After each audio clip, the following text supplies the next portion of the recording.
Bloomberg Audio Studios. Podcasts, radio, news. This is Bloomberg Businessweek Daily, reporting from the magazine that helps global leaders stay ahead, with insight on the people, companies, and trends shaping today's complex economy, plus global business, finance, and tech news as it happens. The Bloomberg Businessweek Daily podcast with Carol Massar and Tim Stenovec on Bloomberg Radio.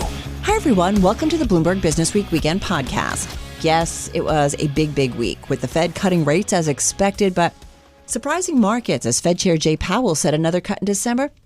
Not a given.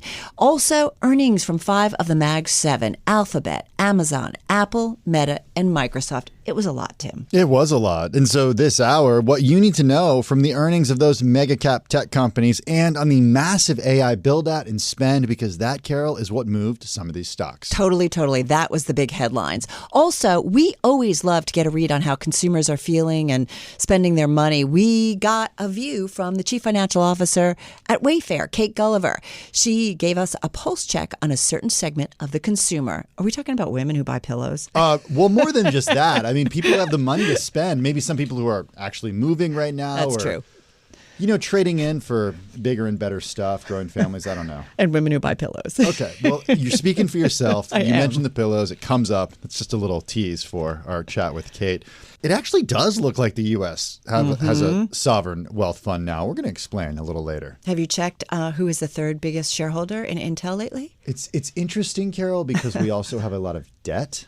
Yeah. And typically countries that don't have a lot of debt don't have a sovereign wealth fund. So many questions. We're going to try and answer some of them and what's going on. Plus, in our second hour, over 55,000 runners will be participating in the New York City Marathon this weekend, including, can I say? Yeah, you can say it. You're not going to find her. Someone you know? Someone I know. Really well. I'm not saying her name. She would not be happy about that, but my wife is running. That's why I don't say her name either. She is running the New York City Marathon. All right. Well, we're going to be talking with the CEO of the New York Roadrunners Club. So looking forward to that.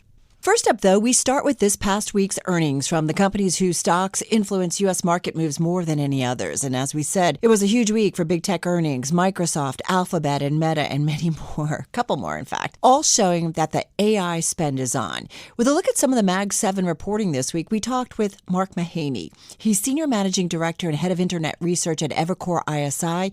He's also author of Nothing But Net, 10 Timeless Stock Picking Lessons from one of Wall Street's top tech analysts. Mark, I think we want to begin with Meta Platforms. Is the stock down as a result of what it said about CapEx next year? Yeah, the CapEx and the total expense guidance that they gave for next year was more aggressive than the market wanted. This company, Zuckerberg was very clear about it. He wants to be the AI leader. He's going all in on superintelligence, and investors are a little cautious and nervous about that. Why aren't they buying it?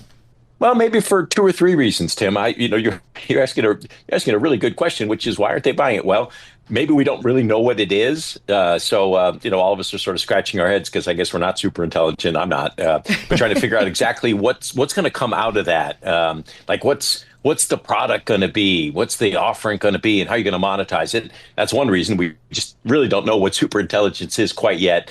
Second is it's very competitive. So Google's chasing it. OpenAI is chasing it, and Meta is, and there's probably other companies too. I assume Apple and Microsoft are too. And I think the market's just a little skeptical. It is skeptical that Meta is going to be able to do this sufficiently effectively, generate a good financial return. So that's why it's really those 2 reasons. We don't know what that end market is, and the market maybe is a little nervous about Meta's odds against that unknown end market. You know, what's interesting, too, and I've been thinking about this, Mark, is, and by the way, we're creating a super intelligence club right here at Bloomberg. So we'd love for you to join in the next club meeting. Hey, is part of it that, the spend for Meta, it's not like they're one of the hypers, they're not Microsoft or Alphabet who can kind of offload some of the spending on other companies. Is that part of it? Yeah, I think that's right. I think you're right in saying that Amazon sells superintelligence or can sell AI services to other companies. Microsoft does through Azure. They have cloud services, and so does Google. And there's not kind of that obvious external, commercial enterprise offering. Meta doesn't have that, so the return is going to have to be on Meta itself. And So that maybe at some level, that maybe that's the third reason why the market's a little skeptical. And so skepticism, smart, as we should be in any environment, especially when there's a big spend out there. You still have an outperform on Meta. So give it a little time, right, to kind of watch and see how this plays out. Yeah, I'm going to take the opposite side of this. So this is what I've learned following Meta for a long time, but just in the last couple of years, this company aggressively invested in AI, and they used it to dramatically improve their core products. Instagram, WhatsApp, Facebook. What's the evidence? Well, consumer engagement has increased materially over the last couple of years, and advertiser returns have increased materially over the last couple of years. What's the evidence of that? Meta has probably got the strongest advertising revenue growth, 25, 26% at scale, at 200 billion, revenue run rate. That's better growth than anybody else has in the, direct competitor has in the sector. Maybe I'll be surprised by one name in there, but I doubt it. So to me, I step back and I think, well, they've actually shown a great ability to deploy AI to improve their core products. I'm going to give them the benefit of the doubt that they could probably deploy AI to create new products. And, they just start off with so much, I call them the 3 C's, compute, capital, and cranium, that there's probably going to be more than just one winner in superintelligence. And I think Meta has a decent shot of winning it. And by the way, I don't have to spend too much on this. The stock trades at close to a market multiple. And this is so different, Carol, than 3 years ago when Meta's core business was under attack, existential risk coming from TikTok, and they were throwing money at this thing called the metaverse. This is 3 years later, and there's no existential risk to core Meta. And in the meantime, they're throwing money into something or investing aggressively into something that some of the sharpest other technology companies are. There's probably a there if Amazon, if Google, if OpenAI, if Microsoft and Meta are all betting on or investing in superintelligence. I do think about Meta a lot, when they came out of their IPO and reception not necessarily so good, and the pivot in terms of, was it mobile that they needed to think about more, and then they moved quickly, and then metaverse all in, and then maybe that wasn't right and they pivoted again. Like, there is something to be said that this company does look, Tim, at kind of what's going on and then making the necessary adjustment quickly. Well, on that, Mark Mahaney, the idea of the cranium part of this, and maybe this is not what you're referring to when you said cranium, but we got to talk about face computers, this idea of the Ray-Ban Meta Gen 2 glasses, the runaway success. I was surprised to see how successful, or have been surprised to see how successful Meta has been when it comes to wearables. Our own Mark Gurman loves these things. When he tried them a few months ago, and the user interface is the next, you've covered a lot of cycles, is the next platform for computing wearable glasses. I don't know. I guess I'm skeptical that it is. It's possible. I don't know why. I doubt there's one solution out there. I think wearable glasses can be one solution.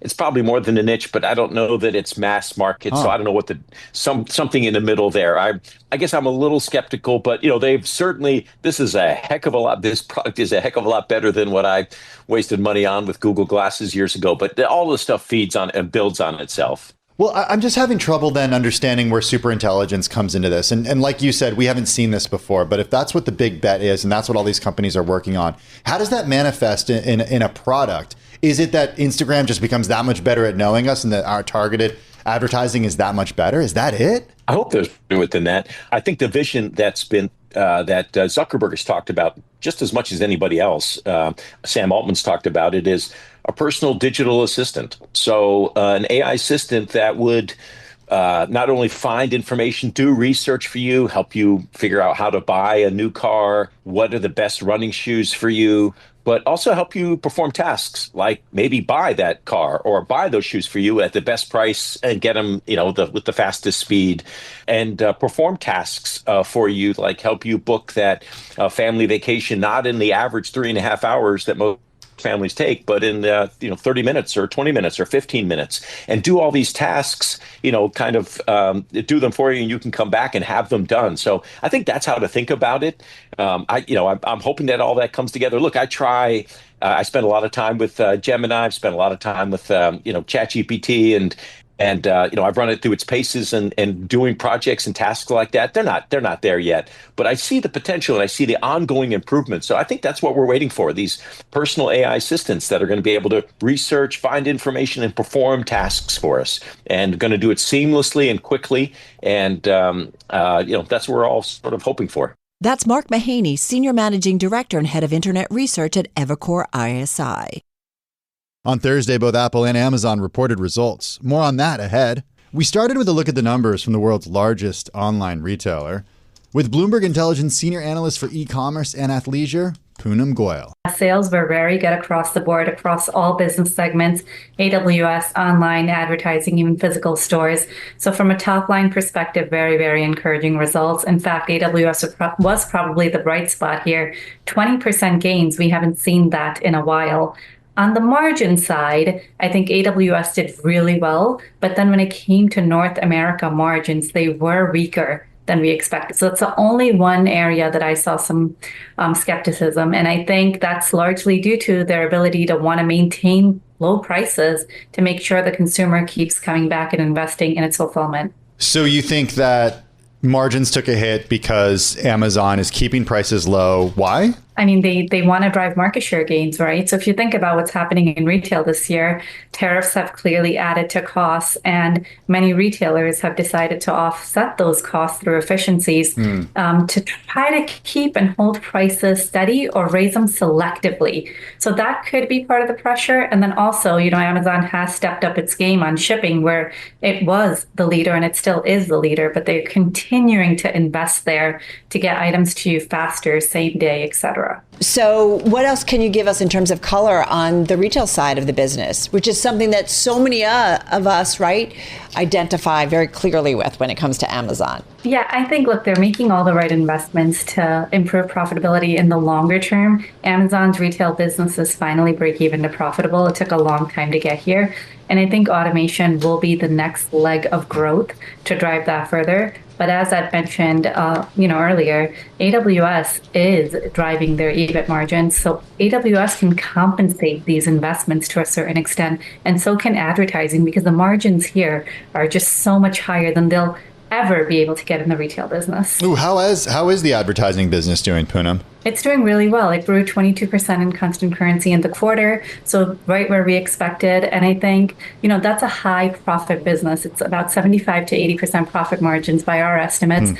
And that's flowing right to the bottom line. We see it going to $100 billion. So there's a lot of improvement that they can build in advertising and really drive that business higher from here. Where is that coming from? Is that coming from interstitials placed in Amazon Prime Video, which caught a lot of people off guard when they started doing that? Was it last year, maybe? Or is it coming from like products that are paid for placement? I think it's a combination of both. You're absolutely right. These ads are driving incremental revenue. But if you think about the base of this revenue base, it's still coming from product advertisements. The ads do help, and they will become a larger driver as the ad business grows in size. But the core of it is still product advertisement. That's Bloomberg Intelligence Senior Analyst for E-commerce and Athleisure, Poonam Goyal. Still ahead on Bloomberg Business Week, the Trump White House continues its investment push. This time, they're going nuclear. This is Bloomberg. This is Bloomberg Business Week Daily with Carol Massar and Tim Stenovec on Bloomberg Radio. The Trump administration is taking the same investment strategy it has applied to mining, steel, and semiconductor companies to a new area: domestic nuclear reactors. The U.S. will be the initial buyer for multiple reactors from Westinghouse. That's according to Simon Main, a spokesman for Brookfield Asset Management. It's one of the manufacturer's owners. Now, Tim, that news comes just shortly after reporting that the White House is in early stage conversations with quantum computing companies to discuss potential financial support for an industry that's part of the growing race with China for technology supremacy. And after taking stakes, as you know, in a lot of other companies, we're talking about Intel, MP Materials, Trilogy Metals, and Lithium Americas. To help us make sense of what some say is a push to create a sovereign wealth fund, we caught up with Bloomberg News economic statecraft reporter Joe Doe and Bloomberg News senior White House correspondent Josh Wingrove. Our reporting is that these talks are ongoing but preliminary. Remember, Biden had his CHIPS Act and they sort of made all these pledges. Trump's administration has made clear that they are really redetermining, let's say, or reprofiling a lot of this funding. We've seen it, of course, with the Intel discussions and them converting the CHIPS Act award into sort of an equity stake. Frankly, Democrats wondered whether that was legal or not. And now the question is what they do with other CHIPS Act funding, in particular on R&D funding. And our understanding is that is what is being sort of kicked around now, not necessarily limited to quantum computing, but early stage preliminary discussions. I don't want to, find myself at odds with the Wall Street Journal, but our understanding is that this is not yet proceeded to the, hashing out of direct stakes and that kind of stage of things. But I suppose time will tell. What is clear is essentially from all this reporting that there is a sort of a trajectory here, right? The Trump administration sees quantum as a sector that it wants to bolster, invest, maybe add to its sort of strategic landscape, if you will, of industries that Trump is getting more and more involved in and, trying to support domestic development of. And so whether, how far it goes and how far it is, you're seeing some conflicting reporting on it candidly right now, but the trajectory seems to be pointing in one direction, which is that quantum is something they're sniffing around. All right. So Jojo, come on in and what you're hearing. But I also want to layer on top of that, in essence, is the United States via President Trump kind of actually operating, if not officially, kind of a wealth fund of the United States as it continues to ponder taking positions in companies, private or others, a lot of public companies already having taken stakes as well? In short, yes.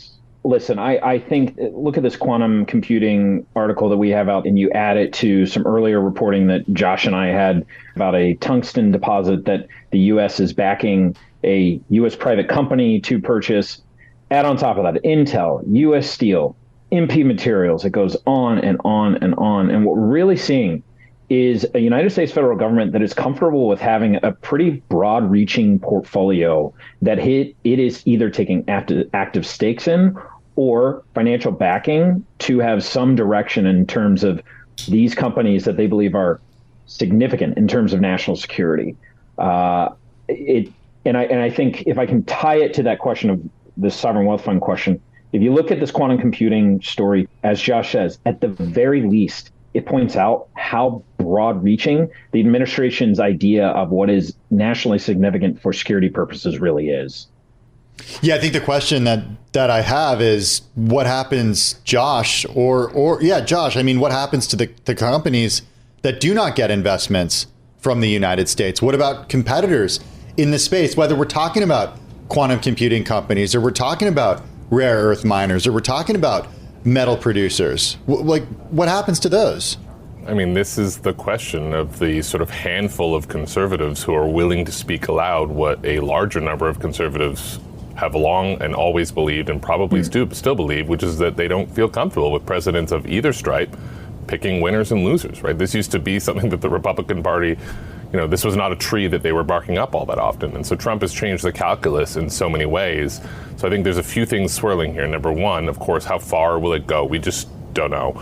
And it's also unclear whether Congress, including but not limited to Republicans, would start, sticking its head up and saying, well, hey, wait a minute, in particular with how they're interpreting the CHIPS Act, which was a bipartisan bill that in the eyes of the lawmakers behind it set out the rules for what you can and can't do.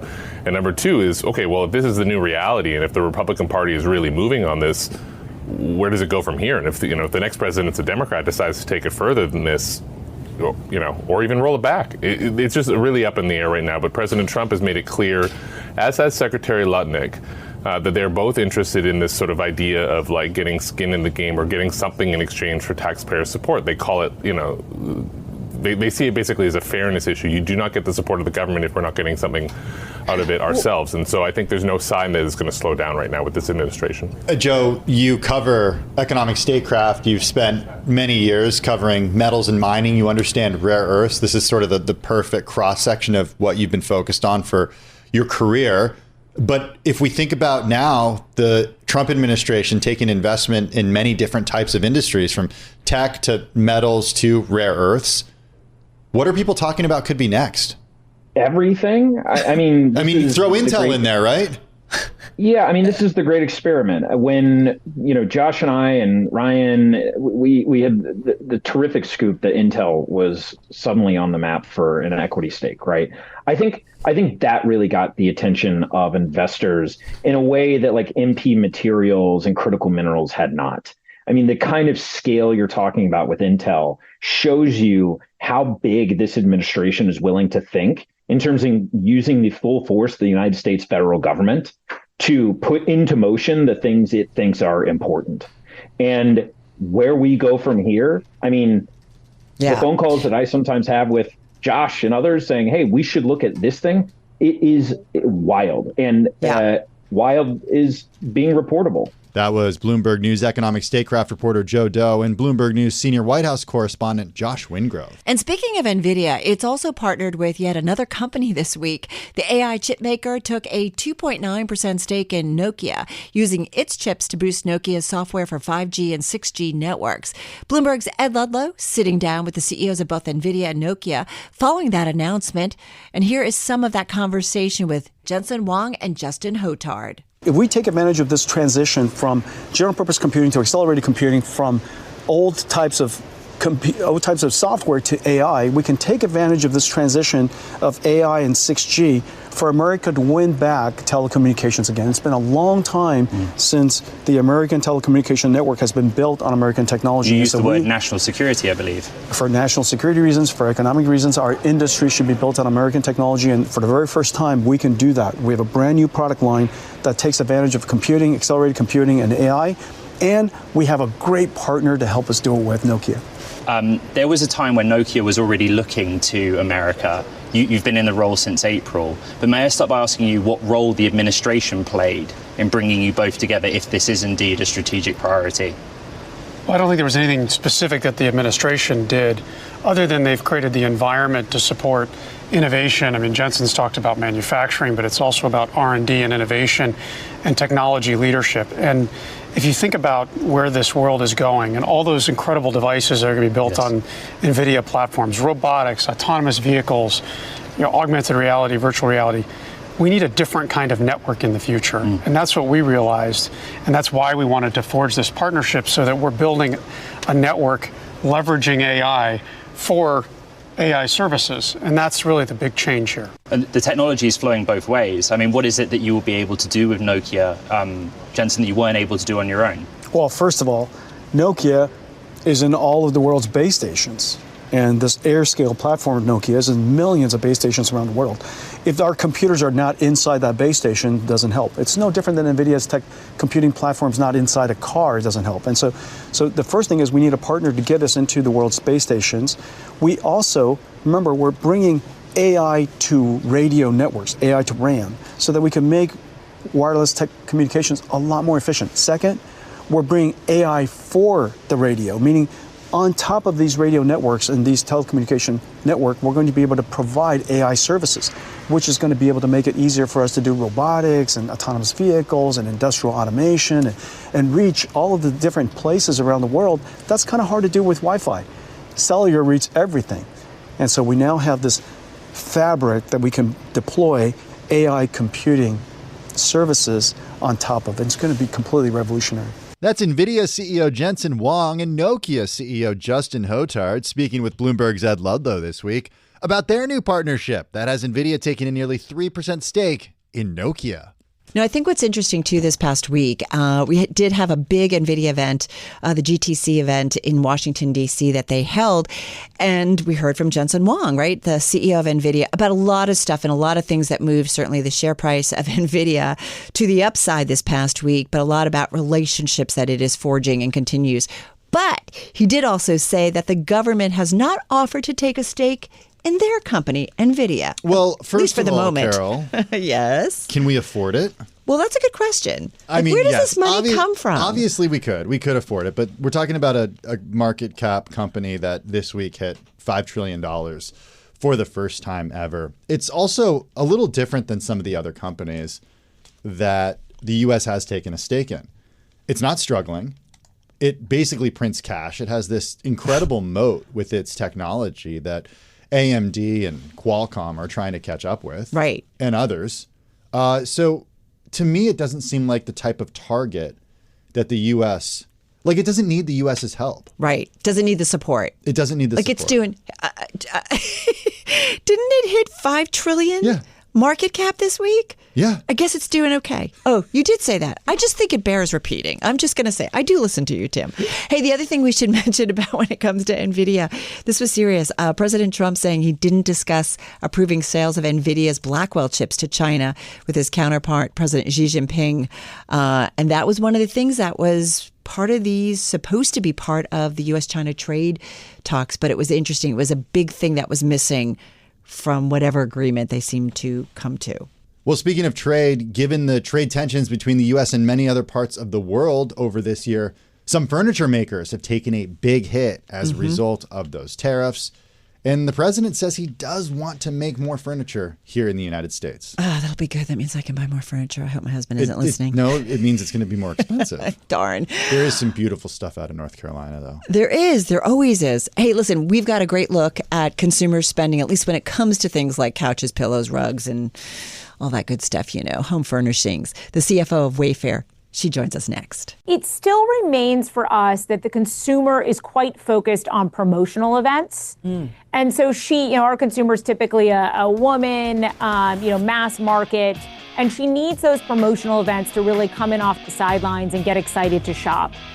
We've talked in the past about, how the promotional events really work as a marketing banner to get someone interested in the category and to then bring them into the site. And that is still the case. Those promotional events are pretty necessary to get the consumer engaged and excited. This is Bloomberg.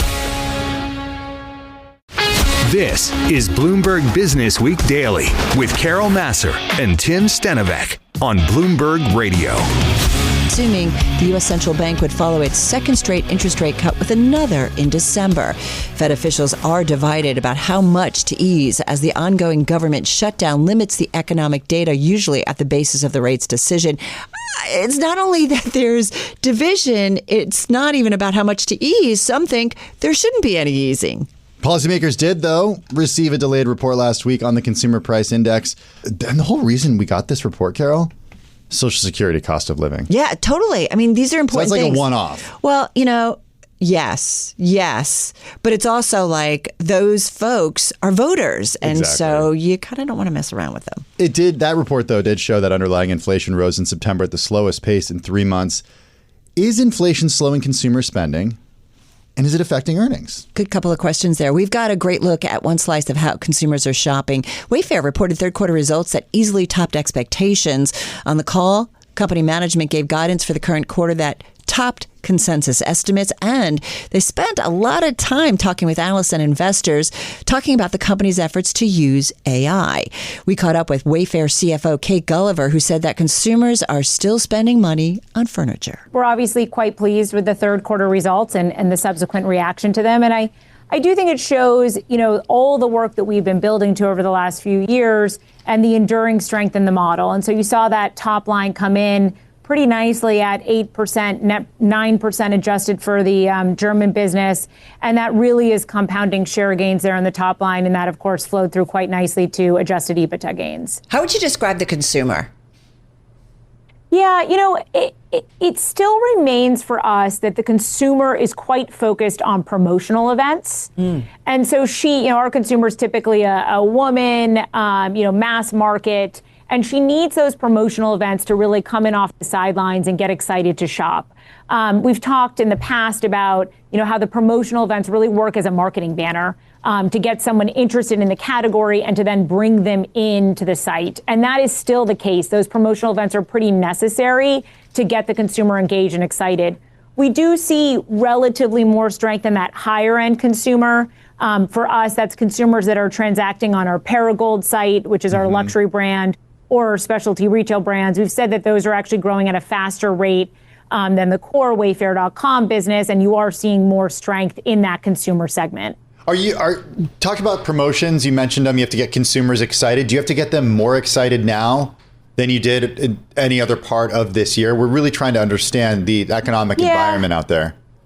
What's interesting is this category in particular has been down for so long. So the category obviously boomed during COVID and then had a pretty significant pullback 22, 23, 24. So throughout, 24 and 25 for this category, promotions have been critical.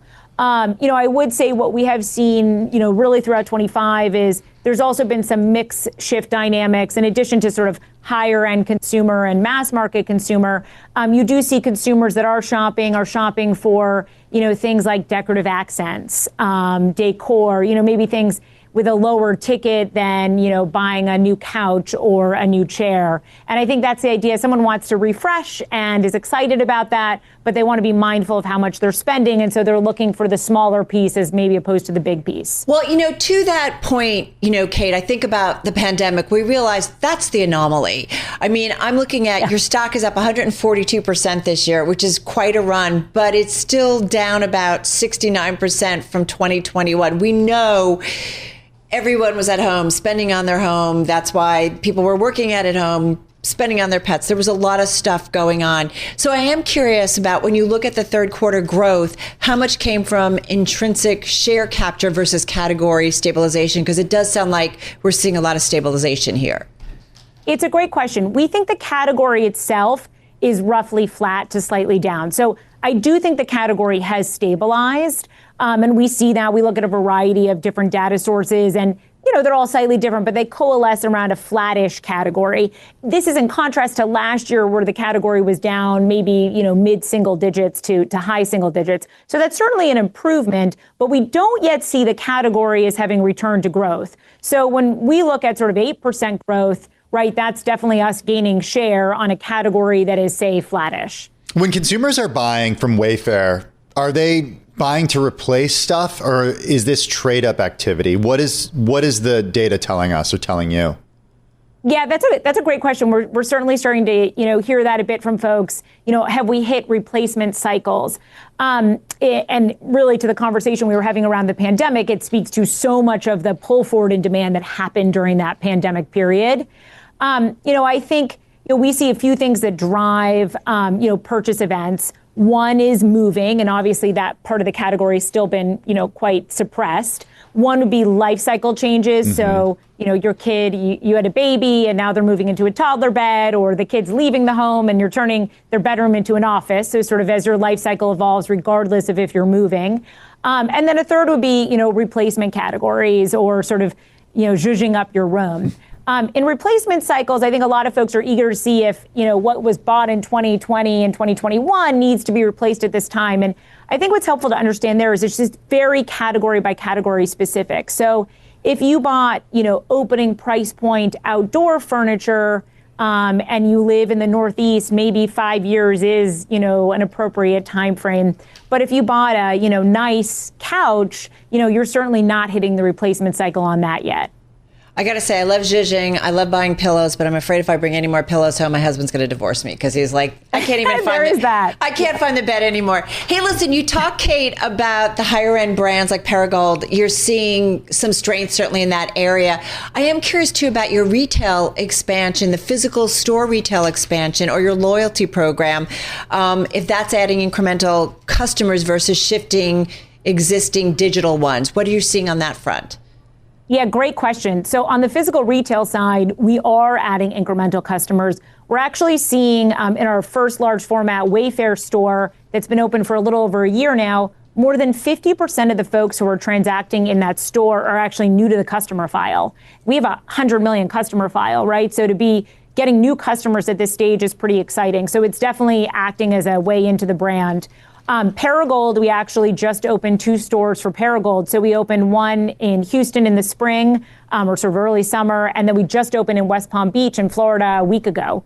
So it's very early days on those stores, but we do think that they should work as a nice customer acquisition channel. The loyalty program, which is about a year old, I would say that's acting more for existing customers to get them to be increasingly sticky with us. So what we're seeing from loyalty customers is nice incrementality, meaning, if they were going to purchase, 6 or 8 times a year, and maybe they were buying 1 to 2 from us, hopefully we're getting that next purchase, that second or third purchase as well now. Kate, on the layoffs that we've heard from other companies just in recent days, Amazon planning to eliminate roughly 14,000 corporate jobs. This as Andy Jassy warned that AI will shrink the company's workforce. You have a 2,500 person tech team. How are you thinking about headcount? Are you reallocating headcount toward AI applications? Or are productivity gains allowing you to do more with a similar cost base? What are the numbers there? Yeah, it's a great question. Actually, our CTO, Fiona Tan, was on our earnings call this morning speaking to some of what we're seeing from AI, both on the top line perspective and where we're going with, personalization, but also on, efficiency. Every employee in the company, not just in tech, is actually enabled with AI, tools and AI resources. And right now, what we're seeing is really nice, efficiency and enhancements to individual employee work. And then in different pockets throughout the company, including within tech, as we use more specialized AI tools, you see, uptick in efficiency there. I frequently actually talk about our legal team. So not a tech team, but a team that, has been able to adopt AI quite rapidly for document review and the ability for them to sort of manage, for example, increased lease load as we've been expanding the physical retail network without having to add incremental folks has been pretty impressive.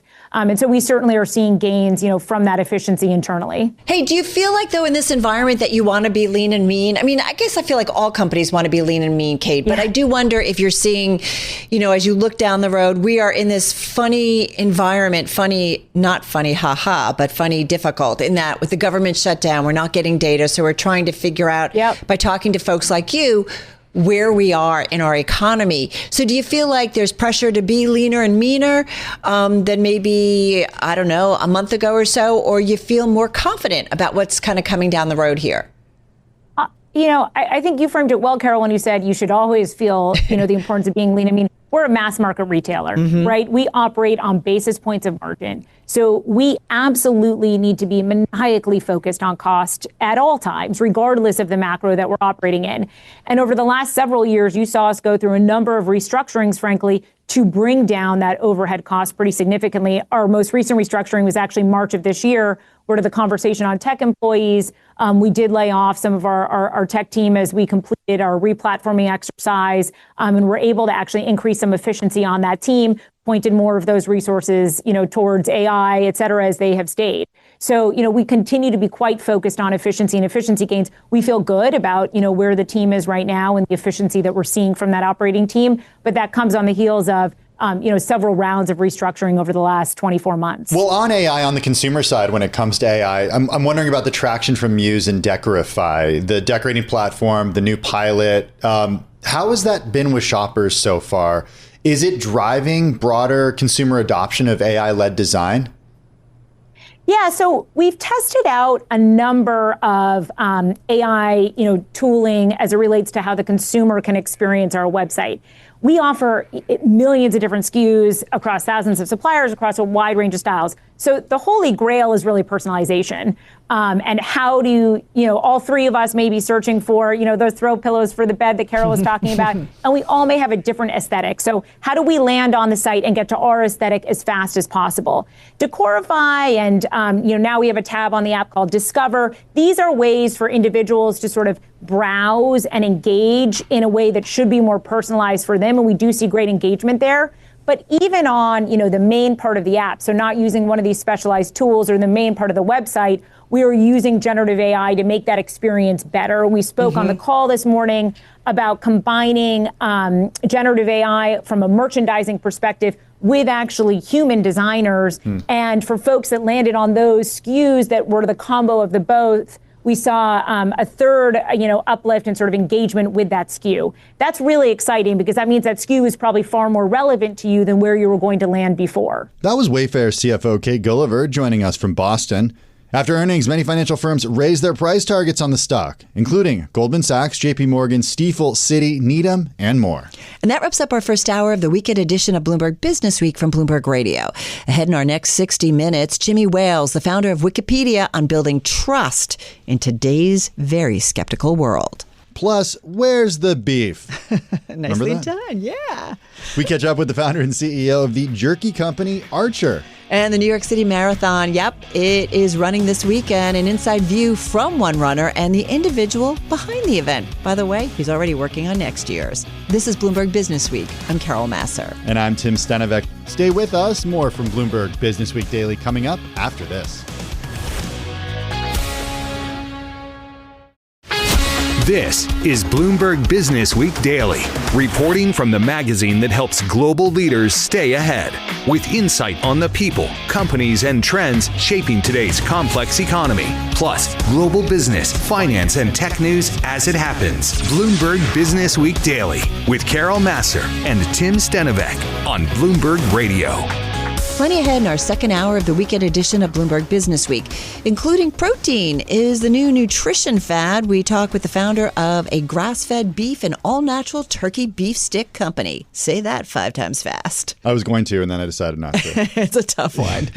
Plus, it's one of the world's biggest races. The CEO of New York Roadrunners talks about putting on the New York City Marathon. It is happening this weekend. It is indeed. First up this hour, Wikipedia has a unique place in online culture. Before AI, before ChatGPT, if you needed a quick place to get an overview on almost any topic, you'd go to Google and then you'd click on Wikipedia.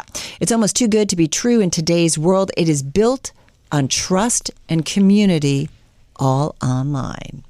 We talk about it a lot in media, in business, with friends and family, and most definitely in politics. Jimmy Wales, founder of Wikipedia, knows a thing or two about trust. He's got a new book out. It's called The 7 Rules of Trust, a blueprint for building things that last. We sat down with him this week in the Bloomberg Businessweek Daily studio, and we wanted to know why Wikipedia works in a world where so many people don't trust one another and they don't trust what they see.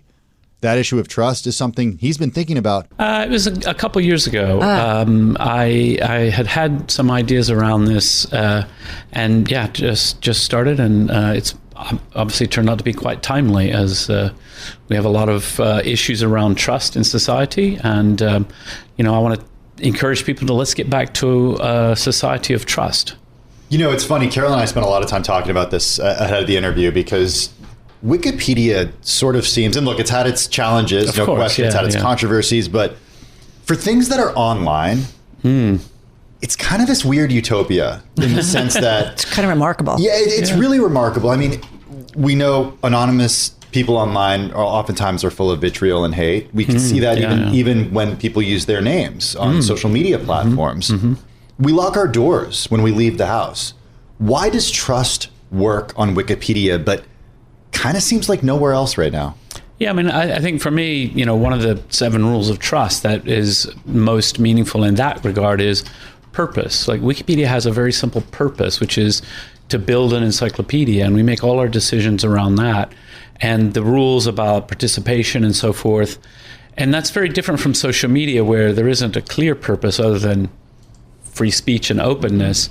And therefore, that toxicity really creeps in quite a lot in social media. People say outrageous things because they get rewarded for it. They get more followers, they get more engagement, and the algorithms love that. We talk about clickbait all the time. Clickbait all the time. And, that's very different from the world of Wikipedia where, thank goodness our headlines are so boring. There's no clickbait. It's like the article on Thomas Jefferson's called Thomas Jefferson, but it does what it says on the tin. That's a very British expression, I'm afraid. But yeah, I do think that having a simple purpose is a part of what keeps us focused and keeps our community focused. How do you describe facts? Or how do you determine facts? And I am amazed I've been doing this a few years, and I felt like when I started, it was very clear. Fact versus fiction in terms of reporting and doing stories.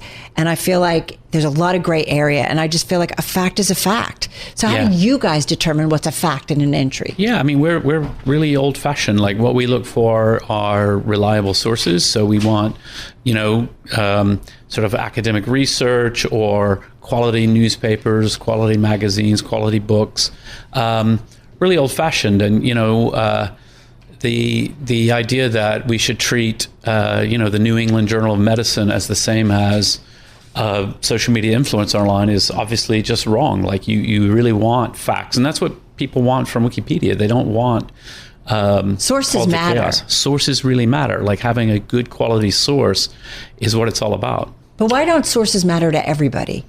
And other people will say, okay, I believe this source is reliable. So, you know what I mean? We're living in different worlds.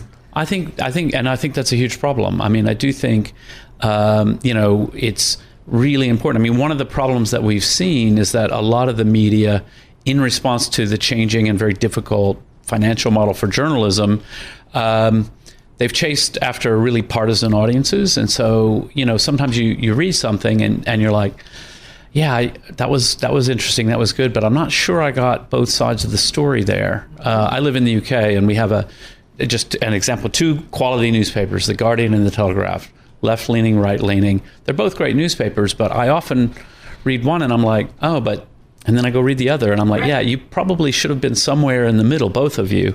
And it would have been, I think, a better story had you said, we got one side of the story, but we actually had to go out and find somebody to tell us a little bit about the other side. You can't be too like, the moon is made of rocks or is it cheese? Who knows? I don't mean that. Hopefully but I mean, cheese. seriously, hopefully cheese. But, like seriously thinking about like, who are we talking to and are we getting to the bottom of this? With media, with trust in media here in the United States declining and having declined over the last few years, in your view, is there something that we can do better, that the media can do better, that it can borrow from what has worked at Wikipedia, what has worked with the methods of trust that you've studied, that can make us build trust again with our audiences? Yeah, I mean, well, the good news is that the financial press, like Bloomberg, is still among the most trusted. And I think that's because by the mandate of what you're trying to do, informing business people and investors, you kind of have to be like ruthlessly objective. You're not chasing after partisan audiences and things like that. But and I do think that's a big thing. Big data. Data is important. Transparency. I think, realistically, one of the things that Wikipedia does that's kind of odd is we'll have at the top of a page, the neutrality of this article has been disputed. And I always, we've all seen it. Yeah, we've all seen it. And I always say, I kind of wish sometimes the New York Times would put a banner up just saying, we had a big fight in the newsroom. We weren't quite sure. So like but more we how decided the to roll this, but but here's a little bit of their inside thinking. Like, we did want to report this. We're not sure we've got the full story yet. Right. Because that pretending to be perfection all the time, people see through that and they know, of course. And I think they're willing to say, actually journalism is quite hard, So a little more transparency is always good. Do you get pressure a lot from companies, politicians, individuals to change an entry? No, not really. I mean, people, I meet a lot of people and people often are like, well, my Wikipedia entry, what about this? What about that? And I'm just like, send us an email. We'll have somebody look at that. That's all fine. In general, no. And actually, we're very... But you're really just saying, just send them an email and then I'm not going to do anything about it. Kind of. Yeah. Okay. Yeah. But no, sometimes people have a legitimate point. They're like, I did this thing and it was in the press and, it's like, okay, well, maybe we just overlooked it and that's great. But, at a deeper level, one of the things that's really important is, we aren't funded by governments. We aren't funded by sort of major donors. We're funded by people giving their $20. And that makes a big difference for our intellectual independence. We're not worried if we've got something negative about whatever, then we might lose our donation. How is the fundraising going? Because I feel like I've gotten a lot of messages from you throughout the years. Please, from Jimmy Wills on Wikipedia. We've all seen it. Yeah, we've all seen it. Is it going okay? Is funding going okay? It's okay. Yeah, we've been we're stable. We're very cautious with money, so we always try to build our reserves and so on. And then recently, I don't know, Elon tweeted, defund Wikipedia. I think we made about $5 million that day. So, so you can text Elon. I know you guys have been in touch. You can text him and say, tweet about us again when it gets to the end of the year. Have a laugh. Well, you have had some conversations to raise money. Yeah. You have had some conversations with Elon over the years. All right, we're continuing with Jimmy Wales, founder of Wikipedia. He's got a new book out. It's out tomorrow, The 7 Rules of Trust, a blueprint for building things that last. Elon Musk, you've had an ongoing relationship or text relationship with him. I've known him for years, actually, now. I'm getting old. Aren't we all? I like to think like a fine wine, just getting better. Yeah. But he has talked about defunding Wikipedia, and you said, that has brought in a lot of money, so thank you, Elon. What are the conversations that you've had with him back and forth? He believes Wikipedia has become Wokepedia, which is not true. I encourage him to sort of, a better message is to say, if you feel like Wikipedia's got some bias, encourage people to come and participate. People who agree with you. Don't paint us as like, they're crazy left-wing activists or something. We aren't.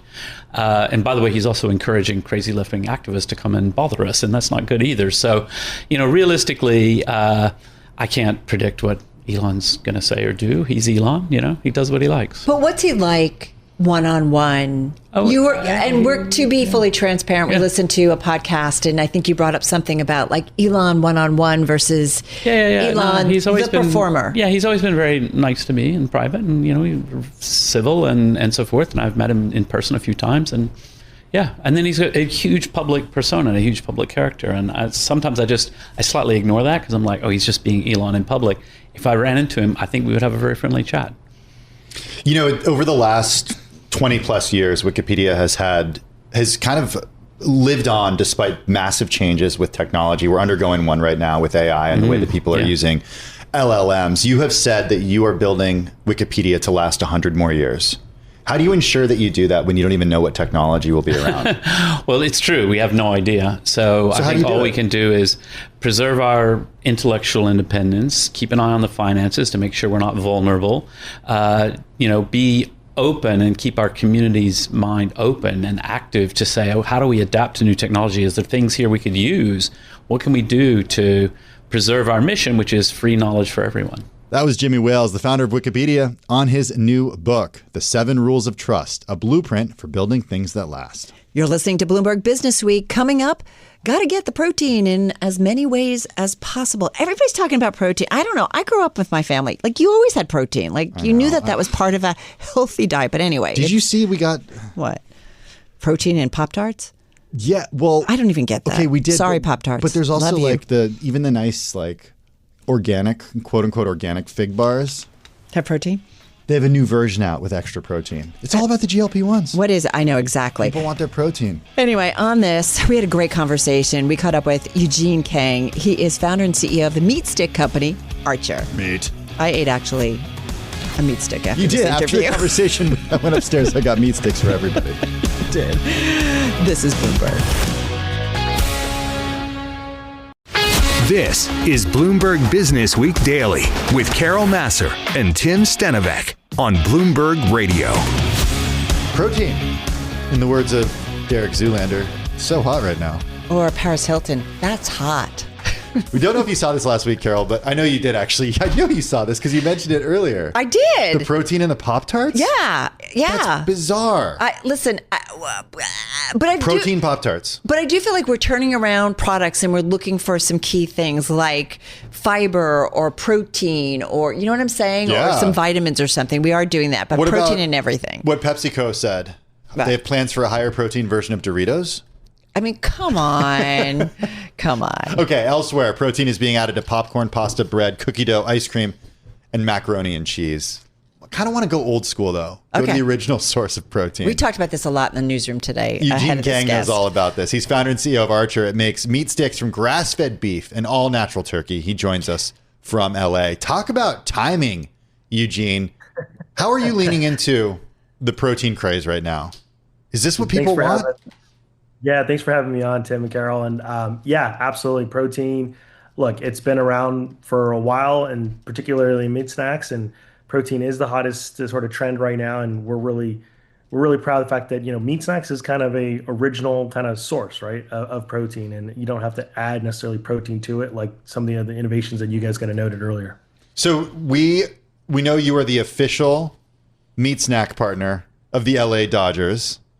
You're a Dodgers fan. Dodgers are playing tonight. Game 1 of the World Series. LA Dodgers at Toronto Blue Jays.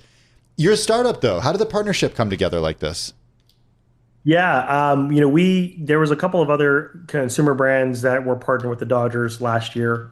Most notably, Health Aid Kombucha, which is one of the largest kombucha brands in the country. So we had kind of reached out to the Dodgers saying, hey, look, we're looking to build potentially a bigger production facility in LA. We're growing our business pretty rapidly.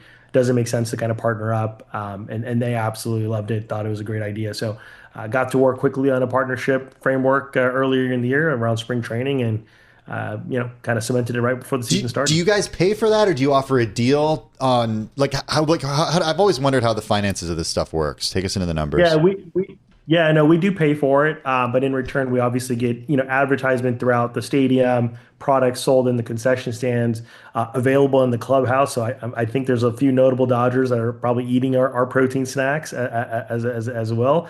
We also get to use sort of their collateral or their assets on a lot of our collateral for the broader Southern California market, whether it's displays or any kind of retail programming.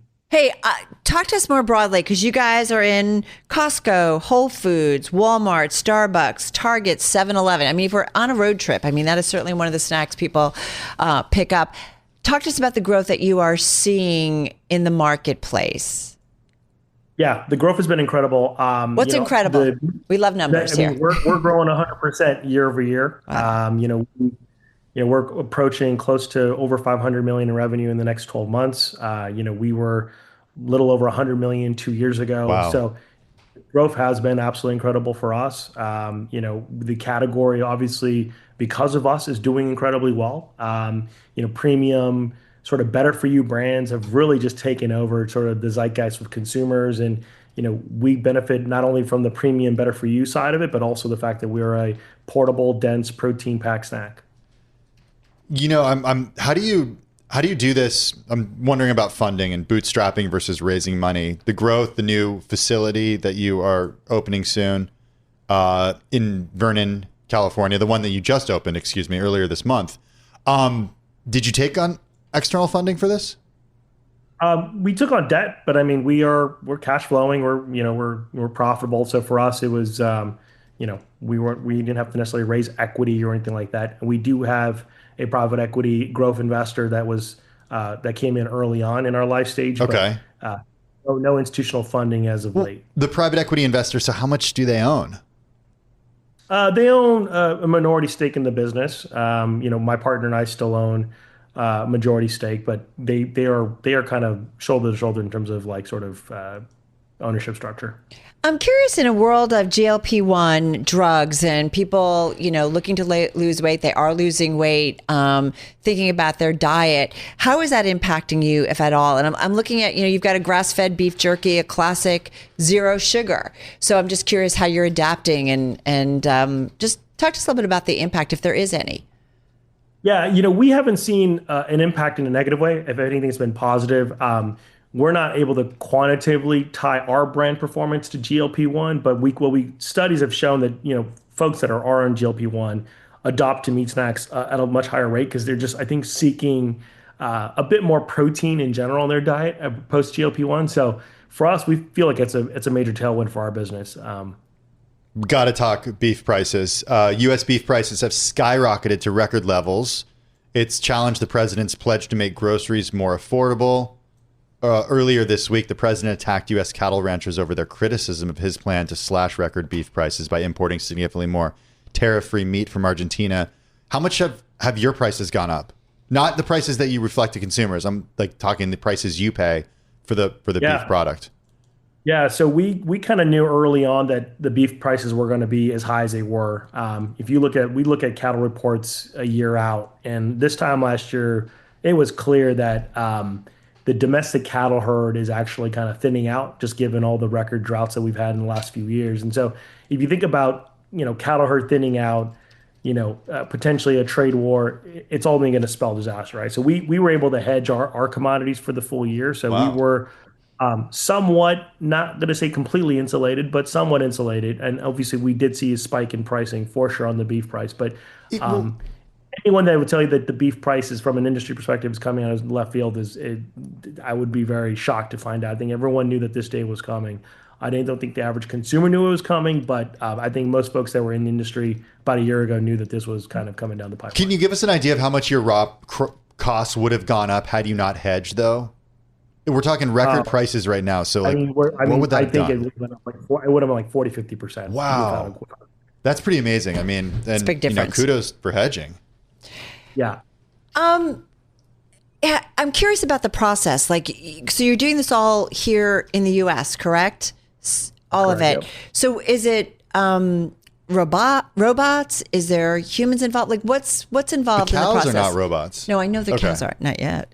But tell us like what the process is, because I'm just figuring out your costs. Is beef the biggest, or give us a little bit of what the business Beef is? for sure is by far the biggest.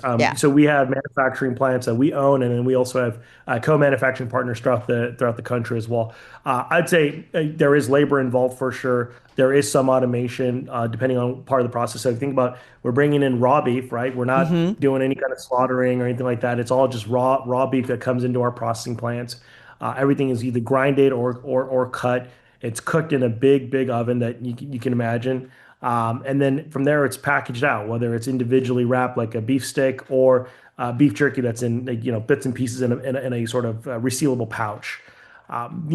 Parts of the packaging, most of the packaging process is automated. I would obviously say that the raw kind of processing handling of the product is still somewhat require labor, but that's also got a lot of efficiencies in machinery there. So. Okay. All right. Interesting. It's interesting. As we hear you talk about your growth rates, I mean, go back a few years, even before GLP-1, that people were trying to cut back on their consumption of beef. And I think, people even say, you shouldn't have it too often.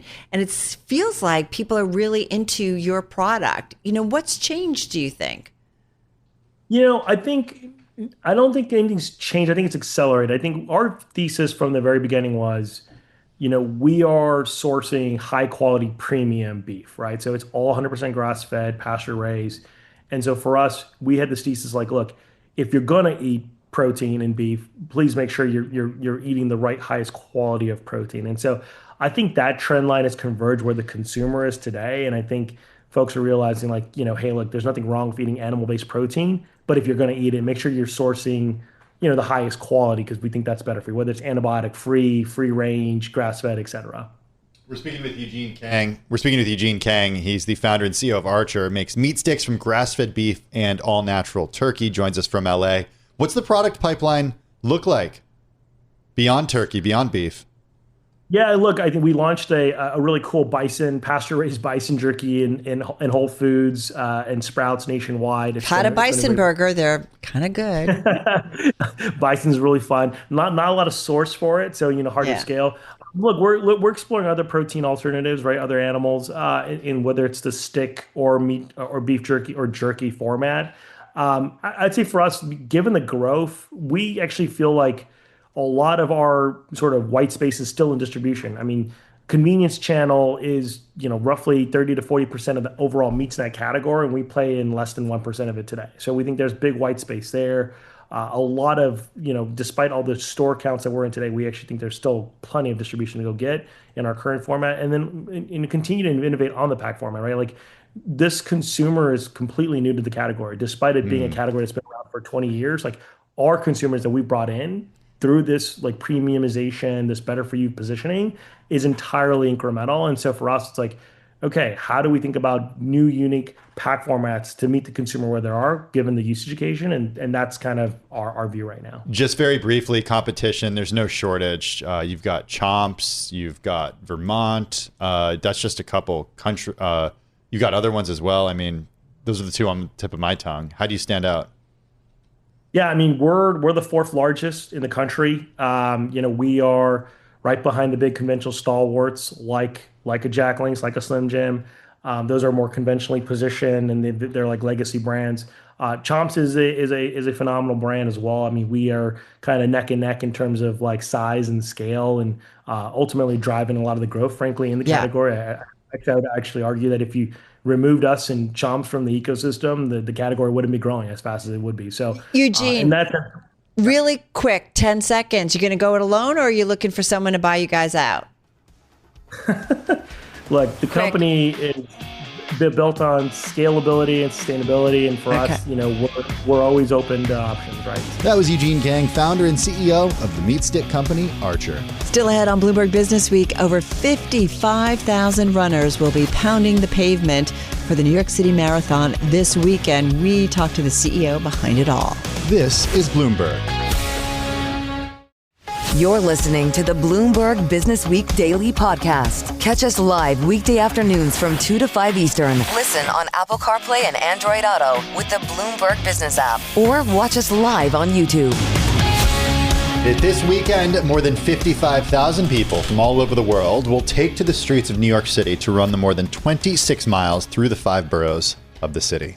You know someone who's going to be running in it. My wife is doing it this year. She's wanted to do it for years. Really? She is, yeah. That's how much. Isn't kids got in the way of planning for this over the last few years, but happens. She's finally making it happen. We're excited to cheer for her, and you guys should all cheer for her too. We will definitely when you see cheer her for running. her. We've got with us Rob Simmelcare, CEO of New York Roadrunners. It's the nonprofit that puts on the TCS New York Marathon. He joins us from New York. Rob, good to have you with us. The Roadrunners, you guys do stuff throughout the year, but no question, do you pretty much start planning the marathon the Monday after the Sunday of the marathon? No, we don't wait that long. We've already been planning the 2026 marathon now for several months. So yeah, we get out more than a year ahead because this is a massive operation, as you can imagine, more than 55,000 runners going from Staten Island to Central Park. And we've got hundreds of staff, thousands of volunteers involved in this.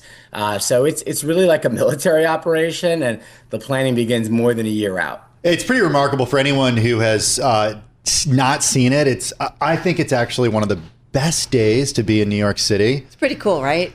Oh, I mean, I get like goosebumps when I watch, because it's like everybody is so happy, even though some of them look like they're in pain. It's pretty rough. You just never see. It's the way that New Yorkers come together in a way that I can't believe I'm selling this thing, but I have a friend who comes in every year. Mm-hmm. A friend who comes in every year to do it, and he runs marathons all over the world, and he's like, there is nothing like the New York City Marathon. Rob, why do you think that is the case?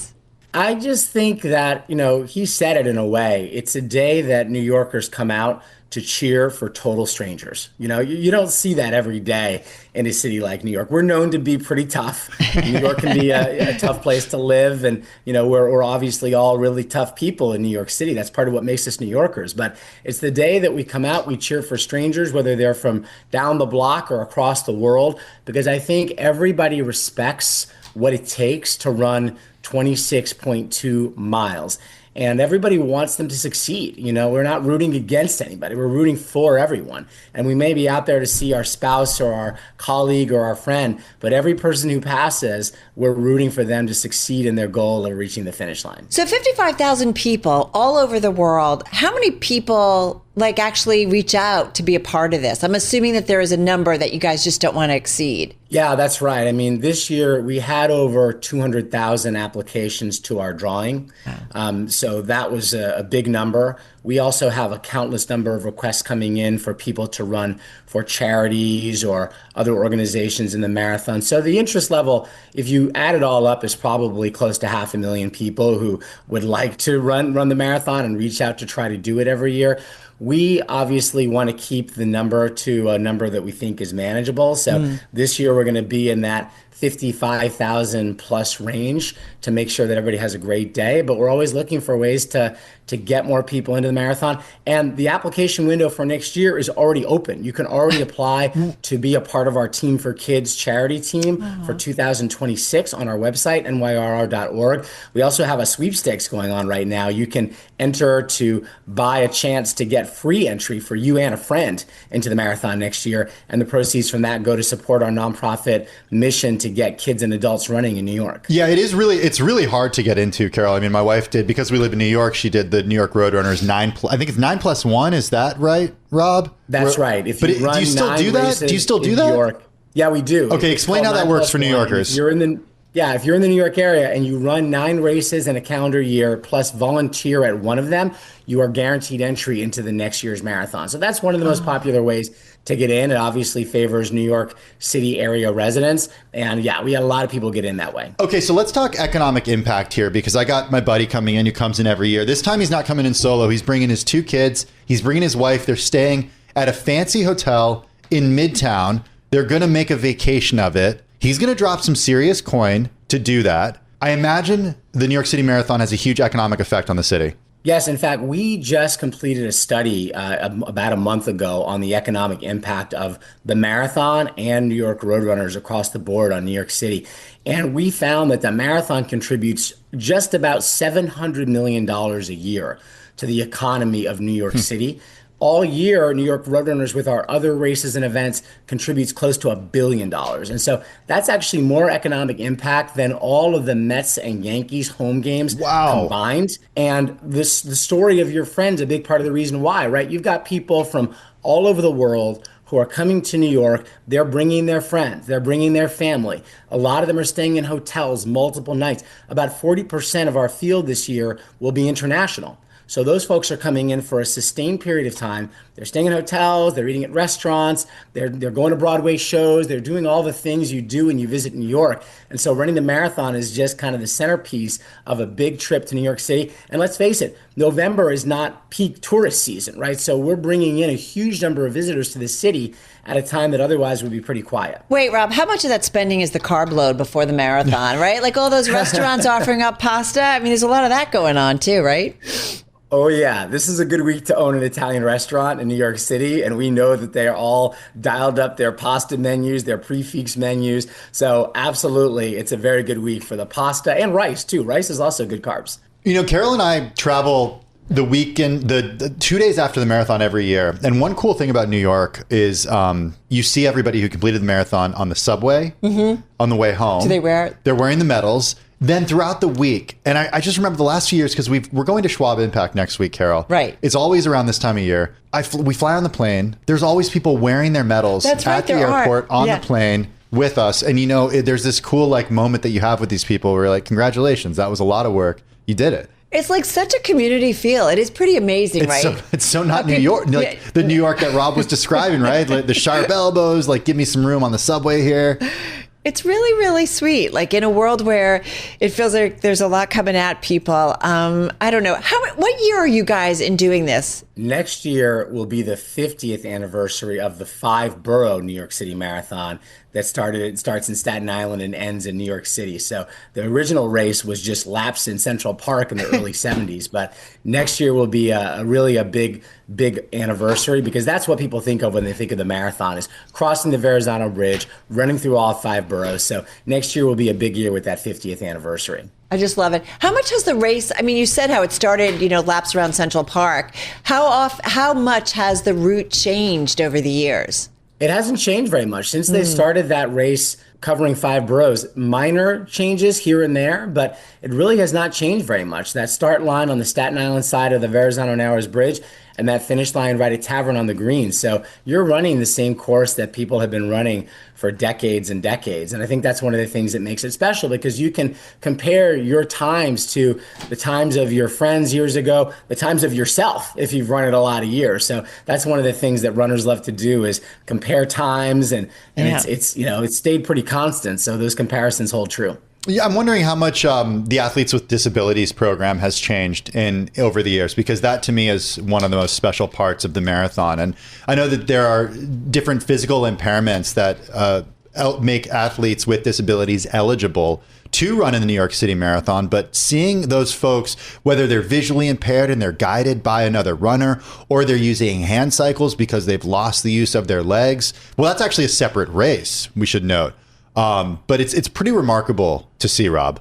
Yeah, thank you for bringing that up. I mean, we do have a significant number of athletes with disabilities who enter our race. There are a number of ways for them to do that. They can enter directly with us. We have our own AWD, as we call it, program. We have a great partnership with Achilles International. I think if you've run our races or stood on the sidelines for a lot of our races, you'll see the Achilles athletes going by. They always wear this highlighter yellow shirt, and they always are, I think, some of the stars of the marathon. People will yell out, "Go Achilles," when they see these athletes go by. You'll see them with, one or sometimes 2 guides on either side of them just to make sure they stay safe. And I think that's what the marathon is all about. It's what inspires people, is folks overcoming these incredible odds. You know, we just released a film that's on YouTube, actually out today, called 26.2. I recommend everybody check it out. It's a short film, about 30 minutes long, and it tells the story of 4 runners who ran the marathon last year, and they each had significant challenges. One was overcoming cancer. One had a stroke. One was, basically having to walk the marathon, and they're incredible stories. And I think that's the thing that makes the marathon special. Yes, we love the fast runners. We love the ones who win and who run in under 3 or even 2.5 hours. But it's those stories of overcoming struggle and challenges that I think make it really special. That's pretty cool. Yeah, a documentary, right? And just to kind of show, you're right, it's the people, right? And some of them who are struggling physically and maybe even emotionally, right? But they all come together and with this common goal. It's a pretty cool thing. Rob, thank you so much. Good luck. Fingers crossed, really good weather. We've had some good weekend weather, so let's hope it continues this weekend. And good luck to your wife. Yeah, she's trained. She's been training. She's excited. She's wanted to do this for years. I mean, we've lived in New York for close to 20 years at this point. Yeah. And this is finally the year she's making it happen. So really cool. Rob Simmelkar, CEO of New York Roadrunners. He's also a 2-time New York Marathon finisher as well. You see the medals there behind him. The New York Roadrunners is the nonprofit that puts on the TCS New York Marathon. Rob joining us from New York. I do seriously want to encourage anybody who has never seen the marathon. It is one of the most special days here in New York City. Go check it out. We have friends coming in from Westchester County. We have friends coming in from New Jersey. Everybody makes a day of it. They're not just coming to watch my wife. They're like just coming to watch the race. Yeah, I mean, I haven't done it in a long time. It's a great thing. And a little secret. What? Bring the kids' bikes as the last runners go through. Sneak onto those closed roads and bike through. Rob, I probably shouldn't say. I see Rob. He's probably like, don't say this. Just stay away from the New York City sanitation trucks that are coming through to clean up everything. But the kids can just ride the roads, right? Yeah, the kids can just ride the roads. It's a special day in New York. This is the Bloomberg Businessweek Daily podcast. Available on Apple, Spotify, and anywhere else you get your podcasts. Listen live weekday afternoons from 2 to 5 p.m. Eastern on Bloomberg.com, the iHeartRadio app, TuneIn, and the Bloomberg Business App. You can also watch us live every weekday on YouTube and always on the Bloomberg Terminal.